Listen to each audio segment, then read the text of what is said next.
আমার খুবই আফসোস হয়। আসলে কিছুটা আফসোস নিয়ে হয়তো বা আজকে ঘুমিয়ে যাব। খুবই আফসোস হয়, বিশ্বাস করো তোমরা, খুবই আফসোস হয় যে বাবা মা তাদের সন্তানদেরকে যদি বুঝতে না পারে, এর থেকে অসহায় ফিল হয়তোবা ওই সন্তানটা আর কখনোই হয়তোবা ফিল করে না।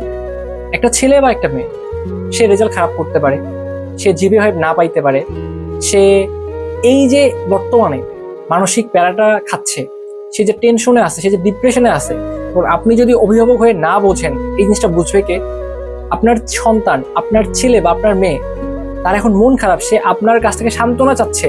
যেখানে সবাই তাকে অ্যাভয়েড করতেছে, তার ফ্রেন্ড সার্কেলরা হয়তো ভালো রেজাল্ট করছে, তার একটা ভালো রেজাল্ট আসার কথা ছিল, বাট কোনো একটা কারণে আসে নাই। সে আপনাদের কাছে একটু ভালোবাসা যাচ্ছে, একটু সহানুভূতি যাচ্ছে, যে আপনারা অ্যাটলিস্ট একটু ভালো বিহেভিয়ার করুন।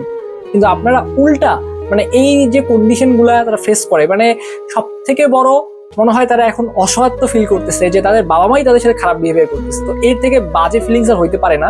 তো একটা শিক্ষার্থী আমাকে ফোন করে বলতেছে, ভাইয়া আমার বাবা মা বলতেছে যে তারা নাকি আমাকে জন্ম দিয়ে ভুল করছে, আমি গোল্ডেন পাই নাই, আমি জিপিএ 5 পাই নাই, এই জন্য তারা আমাকে এই কথাগুলো বলার সুযোগ পাচ্ছে, বা তারা আমাকে এই কথাগুলো বলতেছে যে আমাকে জন্ম দেওয়াটাই তাদের ছিল একটা মিস্টেক।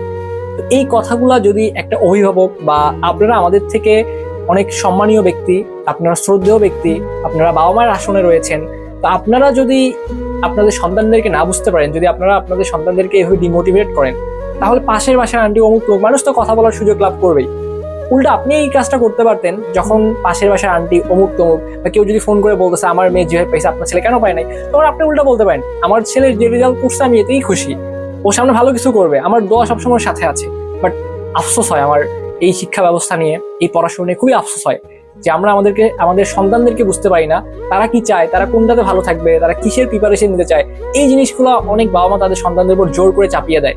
তো এই জিনিসগুলা টেনশন, হতাশা, ডিপ্রেশন, মানে অনেক সময় আমার মধ্যেও কাজ করে যে এই যে ছোট ছোট বাচ্চারা যারা হয়তোবা জিনিসটা বোঝে না, যারা হয়তোবা মানে একটু সহানুভূতি যাচ্ছে তাদের ফ্যামিলির কাছ থেকে, বাট তারা সেটা পাচ্ছে না। বাট আমি তোদেরকে রিকোয়েস্ট করো ভাই, তোর লাইফে অনেক ভালো কিছু করবি, কখনো কোনো ভুল ডিসিশন নিবি না। যে যাই বলুক না কেন, তুই তোর জায়গায় স্টিল সৎ থেকে পড়াশোনা কর, কারণ পরিশ্রম কখনো বেইমানি করে না। তুই যে আজকে স্ট্রাগল করতেছিস, আজকে যে তোর মন খারাপ হচ্ছে, মনে রাখবি তুই সঠিক ট্র্যাকে আসিস, সামনে হয়তো তুই ভালো কিছু করবি, এই জন্য সৃষ্টিকর্তা তোর পরীক্ষা নিচ্ছে।